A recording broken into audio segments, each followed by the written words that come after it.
First shown to the general public at the 1988 Birmingham International Motor Show, the Aston Martin Virage succeeded the previous generation V8 coach-built cars. Constructed using the traditional methods, the Virage was equipped with a venerable 5.3-litre V8 engine of 320 horsepower with 4 valves per cylinder and automatic transmission.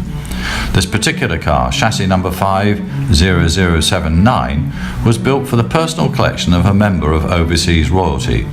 During 1998, the car underwent a remarkable enhancement program by Aston Martin Works that included a complete mechanical, body and interior upgrade, bringing the engine, transmission, brakes and interior up to the very last specification of the V8 Coupe model before production ceased in 1999.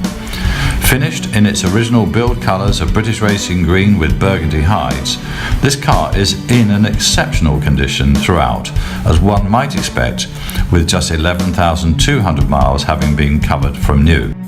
Supplied with an extensive history file, which include details of the upgrades applied in 1998 and subsequent maintenance carried out by recognised Aston Martin specialists. Offered for sale with a scheduled service and 12 months warranty, including roadside assistance and MOT. A coach-built car, fit for royalty, this particular Aston Martin Virage must be viewed to be fully appreciated and is now available to inspect at our Brackenbury House showrooms in West London.